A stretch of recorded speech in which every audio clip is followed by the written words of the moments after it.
bicara tentang, saya bicara ini sebagai advokat yang lagi cuti aja ya. Kan saya sebagai advokat berdasarkan undang-undang, ketika saya menjadi pejabat negara, saya wajib cuti profesi. Ya, tetap advokat, tetapi tidak menjalankan tugas sebagai advokat. Jadi karena ini menyangkut soal persidangan-persidangan, mungkin lebih tepat kalau saya bicara sebagai advokat yang sedang cuti. Ya. Nah, bicara tentang contempt of court, memang ini kita kenal nih. Dalam dunia peradilan dimanapun, baik di luar negeri maupun di Indonesia, dikenal contempt of court. Tapi nggak ada dalam undang-undangnya. Jadi sekarang ini hanya bisa kita rasakan, kita pahami bahwa sebenarnya contempt of court itu maksudnya adalah penghinaan kepada pengadilan. Ya. Beda dengan kode etik. Ya. Kalau kode etik adalah pelanggaran kode etik advokat bagi advokat. Bagi hakim, pelanggaran kode etik hakim. Bagi jaksa, pelanggaran kode etik jaksa. Ya gitu. Nah, oleh karena itu dalam kasus seperti itu, kalau saya bicara tentang secara umumnya, bahwa tindakan orang yang menghina pengadilan itu sangat-sangat tidak dapat dibenarkan. Baik oleh pengunjung sidang, terutama oleh para penegak hukum, baik advokat maupun jaksa. Jadi semua pihak di situ. Nggak boleh kita melakukan penghinaan kepada pengadilan. Jadi kalau kalian bertanya tentang bagaimana kejadian kemarin, saya terus terang aja waktu Keja dari bertanya pada saya nggak lihat detail sebenarnya kan. Saya anggap nggak ngikuti cara detail. Tapi gara-gara dia tanya, saya perhatikan semua memang ternyata memang ada orang naik ke atas meja itu tengah lihat, pakai toga menginjak-injak meja. Terus terang aja, saya sebagai advokat ya merasa prihatin sekali nih, karena perbuatan itu sangat-sangat tidak bisa dibenarkan. Ya, selain pertama, dia itu kan tidak sesuai dengan profesi advokat itu sendiri. Karena profesi advokat itu adalah profesi yang terhormat, yang nobel. Sering dikatakan istilah officium nobile. Itu profesi yang terhormat. Nah, kehormatan itu tidak mungkin kita dapat dari orang lain kecuali kita sendiri menunjukkan kehormatan itu sendiri. Jadi, kalau seorang advokat melakukan suatu tindakan yang tidak menghormati profesinya, maka ini betul-betul sangat merugikan profesi itu sendiri. Mencemarkan nama baik profesi, mencemarkan nama baik kehormatan profesi itu sendiri. Jadi ini betul-betul tidak boleh terjadi. Nah, kedua, tindakan itu, saya lihat itu adalah merupakan satu tindakan yang merupakan penghinaan kepada pengadilan. Kalau kita tidak lagi menghormati pengadilan, pasti kita akan mengalami suatu degradasi penegakan hukum, ya kan? Nah, itu sebabnya juga seorang hakim juga kan dituntut juga untuk dia bisa memimpin persidangan itu dengan baik, ya kan? Bahkan hakim juga bisa mengeluarkan orang dari luar persidangan. Ya, ini kewibawaan seorang hakim di dalam pengadilan. Nah, jadi kalau kalian bertanya ada kejadian bahwa seperti itu di dalam ruang persidangan, dengan tegas saya menyatakan bahwa itu sangat tidak dapat dibenarkan. Ya, sangat dibenarkan, merugikan profesi advokat, merugikan kewibawaan pengadilan, dan tentu juga merugikan para pencari keadilan. Itu yang ingin disampaikan dalam keadaan seperti itu. Katakanlah ini kan anggaplah hal yang sangat memalukan gitu, menghilangkan marwah pengadilan, profesi juga segala macam gitu. Bukan memalukan saja, merendahkan. Ya. Merendahkan profesi advokat itu sendiri. Oke, ini kan personal yang dilakukan secara personal. Loh iya tentunya, makanya ya. Untuk bukan oknum ya, untuk orang tersebut, lawyer tersebut, hal apa sih Bang selain untuk dikeluarkan dari keorganisasian ya Bang?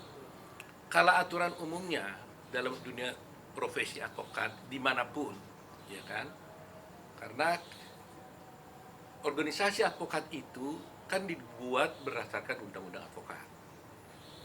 Oleh karena itu, seperti kita beradi umpamanya, itu ada mandat untuk membentuk Dewan Kehormatan. Ada juga mandat membentuk komisi pengawas. Dewan Kehormatan itu bertugas mengadili atau memeriksa suatu perkara kode etik yang dilaporkan kepada dia. Jadi dia hanya bisa memeriksa apabila ada pengaduan. Komisi pengawas itu bisa bertindak apabila dia lihat ada advokat yang bertindak diduga melakukan suatu pelanggaran, dia bisa langsung memanggil orang itu. Ya kan? Baru setelah itu bisa juga akhirnya dia membawa itu kepada Dewan Kehormatan. Tetapi persoalan ini sekarang kan tidak hanya di dalam organisasi advokat. Ini kan di pengadilan. Jadi sebenarnya yang harus kita pertanyakan kepada pengadilan, bagaimana sikap pengadilan terhadap hal yang seperti ini. Itu yang menjadi pertanyaan kita. Nah, ini mungkin terjadi akibat daripada terus terang aja soal perpecahan-perpecahan advokat ini, sehingga banyaknya advokat-advokat yang ada sekarang yang menimbulkan ketidakpastian terhadap penegakan hukum terhadap pelanggaran-pelanggaran seperti ini. Contoh, kalau dulu pertama kali Peradi saya dirikan, jelas itu Ketua Mahkamah Agung Pak Bagirmanan dilanjutkan oleh Pak Hari Pentumpa, Ketua Mahkamah Agung kemudian, itu menyatakan bahwa untuk bisa beracara di pengadilan harus memiliki kartu pengenal advokat yang dikeluarkan oleh Peradi. Nah, jadi kalau ada orang melanggar kode etik di sana atau melanggar hukum, kalau Peradi menghukum dia mencabut izinnya, otomatis dia tidak bisa lagi berperkara di pengadilan. Itu. Dan di mana-mana juga seperti itu. Lisensinya dicabut, selesai dia. Sehingga kewibawaan organisasi itu terlihat. Dan itu membantu proses persidangan di pengadilan. Karena dengan kewibawaan organisasi advokat, maka pengadilan pun akan menjadi terhormat. Karena dijaga oleh organisasi advokat yang kuat.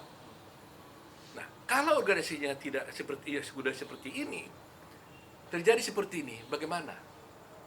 Bagaimana tindakan pengadilan? Karena kewenangan pengadilan hanyalah terbatas kepada penyumpahan advokat. Jadi umpamanya organisasi advokat mengangkat seseorang advokat, kemudian diajukan ke pengadilan untuk bersumpah di pengadilan tinggi. Karena undang-undangnya mengatakan seorang advokat sebelum menjalankan tugasnya, dia wajib bersumpah di pengadilan tinggi. Hanya satu pasal ini, campur tangan pengadilan kepada dunia advokat ini. Nah, dulu yang boleh mengajukan penyumpahan itu hanya Peradi. Nah, sekarang yang boleh mengajukan penyumpahan seluruh advokat. Nah, seandainya lah ada yang melanggar sebetulnya menghina pengadilan, oleh organisasinya itu dicabut izinnya umpamanya, kemudian orang ini pindah ke organisasi advokat yang lain, kan nggak bisa diapa-apain juga, tetap dia bisa beracara. Yang lebih parah sekarang ini ada tendensi advokat setelah diangkat oleh satu organisasi advokat, kemudian disumpah oleh pengadilan tinggi, lantas dia kan bisa beracara. Kemudian dia melanggar suatu seperti ini, melakukan penghinaan pengadilan. Dia menyatakan keluar dari semua organisasi manapun dia ada. Umpamanya dia masuk di organisasi X. Dia bilang saya keluar. Dan tidak mendaftarkan dirinya sebagai advokat sebagai anggota daripada organisasi itu. Bayangin, siapa yang mengawasi dia? Ini yang betul-betul sangat berbahaya. Jadi ada satu individu mengaku diri sebagai penegak hukum, tidak terdaftar di organisasi advokat manapun, dia bebas berkeliaran melakukan perbuatan hukum apapun. Dan kalau dia menipu kliennya, dia tidak ada satu orang pun yang bisa menindak dia. Itu mengerikan. Karena itu tendensinya sekarang. Dia bilang, ngapain saya daftar jadi advokat organisasi apapun? Supaya saya bebas berbuat apa saja. Nah, ini yang berbahaya. Itu legal bang sekarang bang? Kenyataannya, faktanya banyak. Tapi Nah, dia punya bas, Bang. Nggak punya bas. Dia punya bas, oke? Katakanlah diangkat dia oleh organisasi, jadi advokat kan? kemudian disumpah oleh paling tinggi, kemudian berpraktek. Setelah itu dia keluar dari organisasi advokatnya. Lantas kalau dia melanggar kode etik, siapa yang mengadili? Kalau selama ini isunya kan dia pindah, masih mendingan di tempat lain dia bisa diadili. Ini enggak, dia enggak pindah, dia keluar, tidak mau jadi anggota organisasi advokat. Ini yang selalu saya serukan itu. Jadi ini yang harus dipertimbangkan oleh semua para pihak-pihak terkait.